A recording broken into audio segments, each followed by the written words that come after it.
You learn something new every day. I love that one, Uncle Ron. Thank you so much for educating us on that. That one made me smile. Drink Pepsi Black for max taste, no sugar. Pepsi Black time, 18 hours.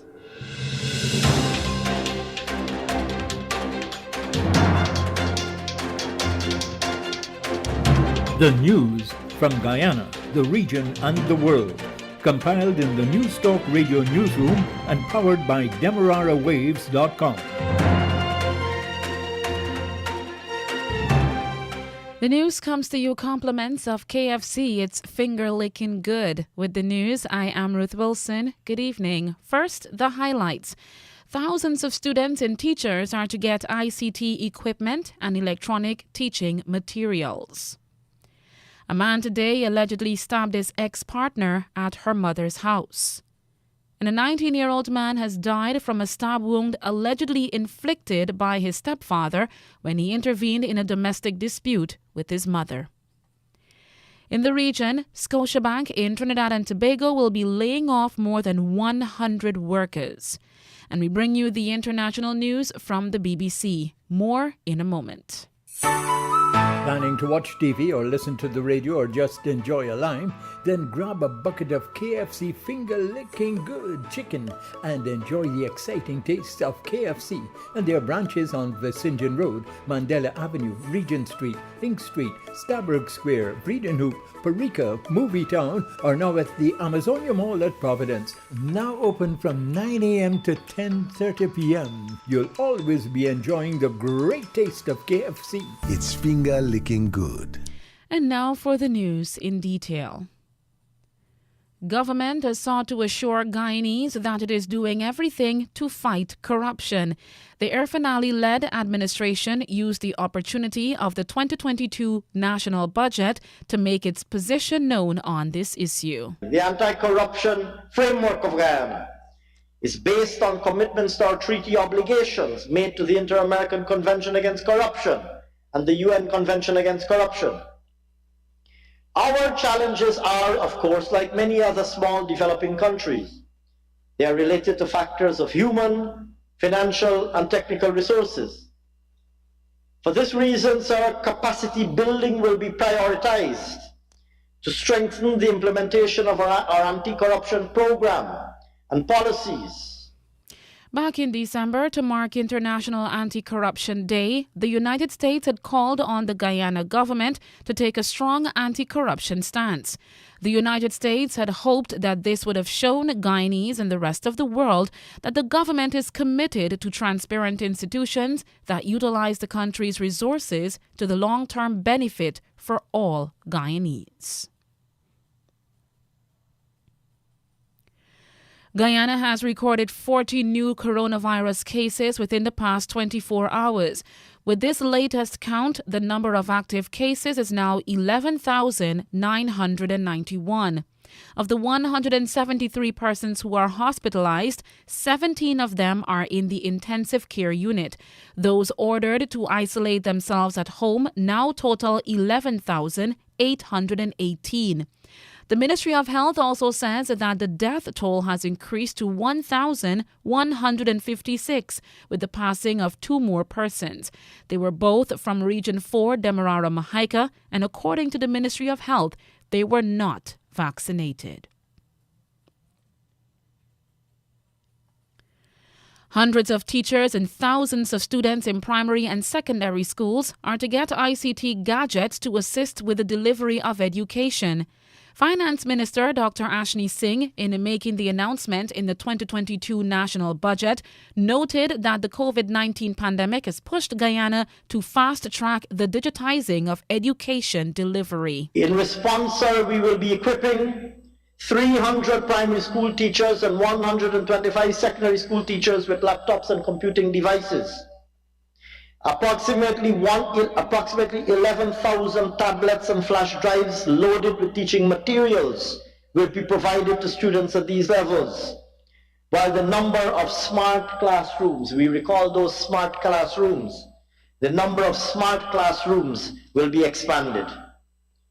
This initiative, sir, is budgeted at a total cost of $295.7 million.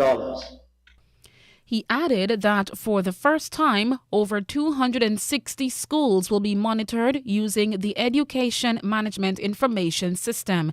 He says this will allow expanded monitoring and supervision of performance. A woman was this afternoon stabbed to death by her ex-partner at her mother's home in Seafield, Sophia, Greater Georgetown. Dead is 28-year-old Loretta Simon of Cooper Street, Alboystown, Georgetown. The woman was stabbed at about 1 p.m. Police say that the woman allegedly met her demise at the hands of her ex-partner, who went to her mother's residence. There, according to police, he demanded a reason from Cooper about why she no longer wanted to be with him. Eyewitnesses tell police that the woman asked the suspect to leave her mother's premises, and he suddenly whipped out a knife from his pants waist and stabbed the victim in the region of her heart. Cooper then ran a short distance before she collapsed. He then dropped the knife in the yard and made good his escape. A 19-year-old man who was allegedly stabbed by his stepfather has died. He has been identified as Isaiah Edwards of East La Penitent's squatting area, Georgetown. Police say that he was stabbed to his right hip by his stepfather at about 6:30 p.m. Wednesday evening. Edwards died at the COVID hospital Liliendahl on Thursday. Investigators say that Edwards intervened when his stepfather began abusing his mother, who had not finished cooking. The suspect reportedly became angry and picked up a knife and attacked the two. The teen and his mother were both wounded, after which the suspect fled the scene. His mother is hospitalized in a stable condition. The suspect has not yet been apprehended. Two fishermen who live in Nickerie, Suriname have been arrested in connection with the discovery of a handgun and ammunition on the number 63 beach quarantine. Police say the men were arrested on Wednesday for the alleged possession of the 9mm semi-automatic pistol and 11 9mm rounds. They are 46 years old and 37 years old. The Guyana Police Force says the operation was based on intelligence at the number 63 beach. Investigators did not say if the gun and ammunition were found in possession of one of the men, in a boat or a vehicle, or near them. Investigations are ongoing. You are still with us on News Talk Radio Guyana 103.1 FM, live on Facebook and YouTube. It's 18 hours 8. We now turn to news in the region. The Surinamese government has decided to increase the social benefits from March. Waterkant News reports that the old age pension has been increased from 47 and 50 cents, that's US dollars, to 59 US dollars and 38 cents. People with disabilities will now receive $83 US dollars rather, and 13 cents instead of 35 US dollars and 63 cents. In addition, support for poor households have been increased from 47 US dollars and 50 cents to 59 US dollars and 38 cents. These monthly payments are more than inflation and are reportedly part of the economic recovery program. The social safety net came into effect in 2020 with certain benefits increased by more than 100 despite budgetary constraints. Governments say it will soon pass legislation for recipients to open basic bank accounts to receive the payments. The Ministry of Social Affairs will provide information to inform the needy about the various facilities and how to register for the necessary support. Efforts will be made to raise awareness through various social media channels. Barbadians are being told that they will have to continue to face increased cost of living. Barbados Today reports that even if the government gives some tax breaks, the prices of basic consumer items will remain high because of the global rise in shipping prices. The governor of the Central Bank of Barbados, Cleviston Haynes, made this position known in his economic review for 2021. From our perspective right now, what we see is that prices will remain elevated. First, as always, some prices will go up and some will come down, but I think on average prices will remain elevated. We indicated that the moving average ratio was about 3.2%, I think, towards the end of 2021. And based on what we've seen with how prices moved in the last half of 2021, there's likely to see that moving average inflation rate going up, and possibly even the point-to-point rate going up in the short term. The governor of the Central Bank of Barbados, Claveston Haynes.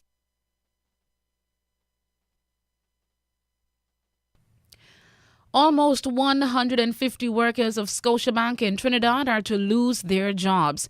As we hear from CNC3, the bank is shifting some operations to the Dominican Republic. 149 employees of Scotiabank TNT will lose their jobs between March to May in 2022.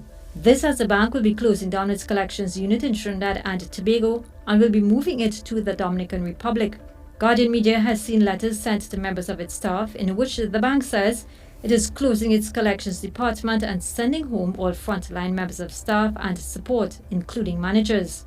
This is one of the largest retrenchment that has taken place at the bank recently and comes as Scotiabank and other financial institutions rationalize to become competitive. In an email response, the bank confirms that the upcoming changes will be in certain services. Upcoming changes will result in the consolidation of certain support services and back-end functions, including the consolidation of a part of our collections unit into our global business services hub in the Dominican Republic, which also currently services our Canadian operation, Scotia says. The bank adds that it will ensure all employees are treated fairly and with respect as they transition employment. Grenadas Integrity Commission says its investigation into the operations of the Caracau and Petite Martinique Festivals Board, CPMFB, has not uncovered any corruption.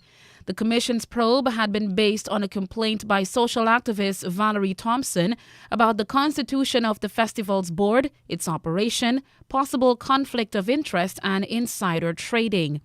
According to the Integrity Commission, following the gathering and analysis of primary and secondary data, the Commission concluded that the issues raised by the complainant did not constitute corrupt practices as defined by Grenadas' Prevention of Corruption Act. But the Commission took the opportunity to address the importance of operational transparency and issued several recommendations for the board's operational improvement. The Integrity Commission is recommending that the law be amended to incorporate the Petite Martinique Regatta as a national festival. Other recommendations include ensuring that persons in public life refrain from the appointment of close relatives to public bodies as far as possible or feasible, as well as apply conflict of interest management principles. These include recusal from meetings by persons who stand to benefit from decisions under consideration by the board. The Commission is also undertaken, in keeping with its mandate, to provide guidance and training to the festival's board on the establishment of a conflict of interest management policy and implementation of other operational procedures and protocols to ensure that public trust and confidence are always preserved and enhanced. We now go over to Antigua and Barbuda. The opposition United Progressive Party, UPP, is defending its decision to launch its election campaign. The launch has been held even though a date for the next general election has not been announced. From all indications, the Antigua and Barbuda Labour Party-led administration of Prime Minister Gaston Brown will call general elections early.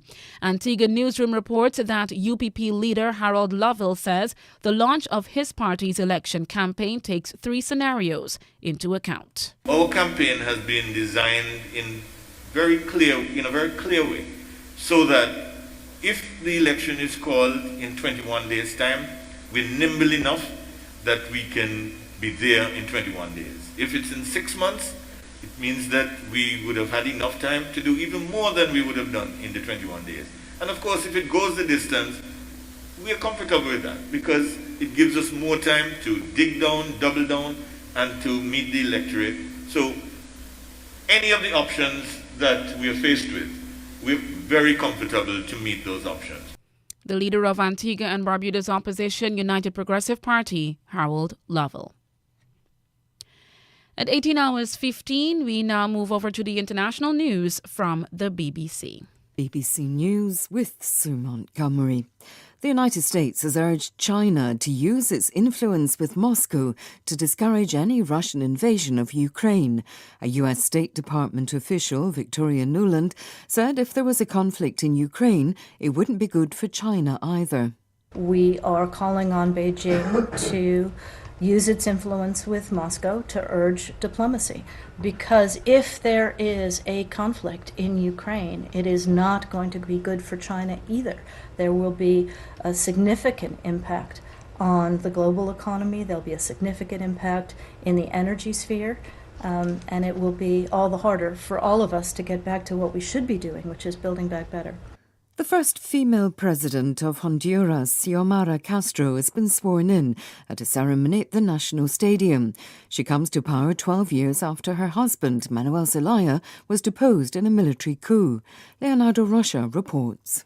In an emotional inauguration speech, the left-wing politician said she was inheriting a broken country, but promised to work hard to implement social justice and transparency. Ms. Castro has also vowed to tackle corruption, poverty and gang-related violence, which she says have led to mass immigration in the past decade. She blamed the Conservative National Party, which was in power for over a decade, for robbing Hondurans of their dignity. The disgraced outgoing president, Juan Orlando Hernández, is facing the prospect of being charged in the US with drug trafficking, which he denies. President Biden has confirmed that he will make an African-American woman his first nomination to the Supreme Court. Mr. Biden said he would use a rigorous selection process, with the decision to be announced by the end of February. He said the person chosen would be worthy of her predecessor, the Liberal Justice Stephen Breyer, who is retiring. While I've been studying candidates' backgrounds and writings, I've made no decision except one. The person I will nominate will be someone with extraordinary qualifications, character, experience, and integrity. And that person will be the first black woman ever nominated to the United States Supreme Court. It's long overdue in my view.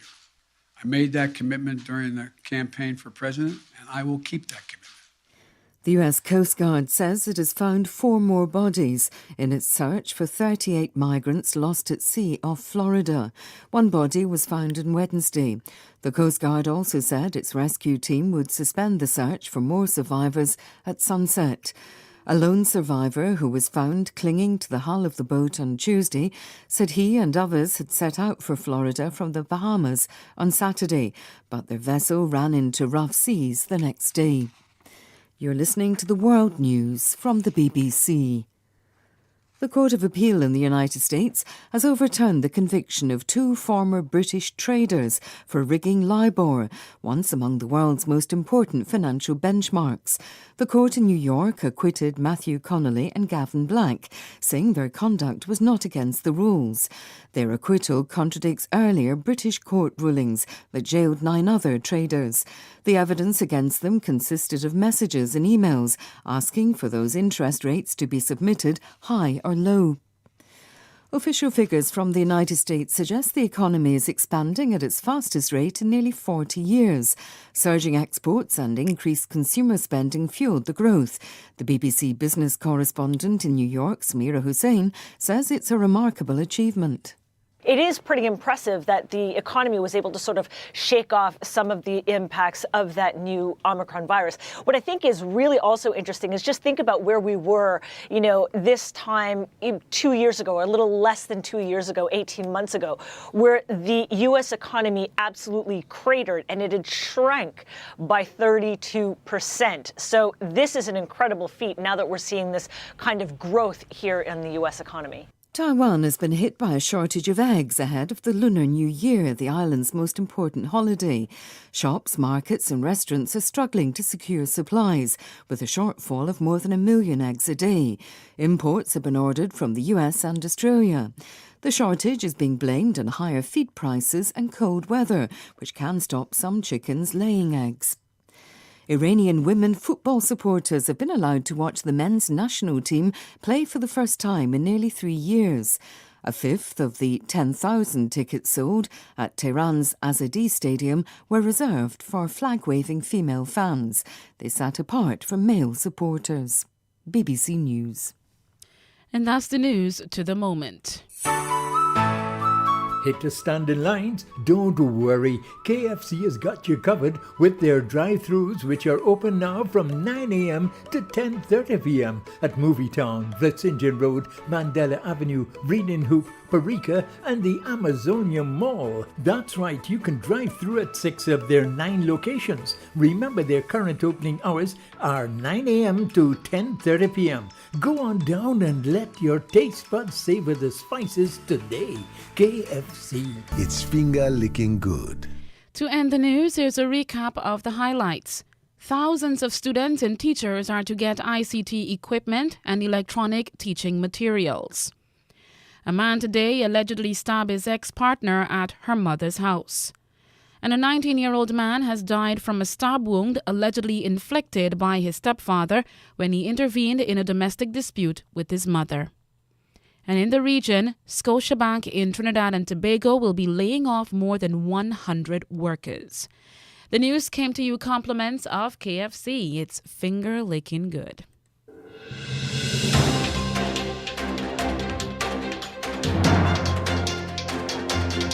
This has been the news, compiled in the News Talk Radio newsroom.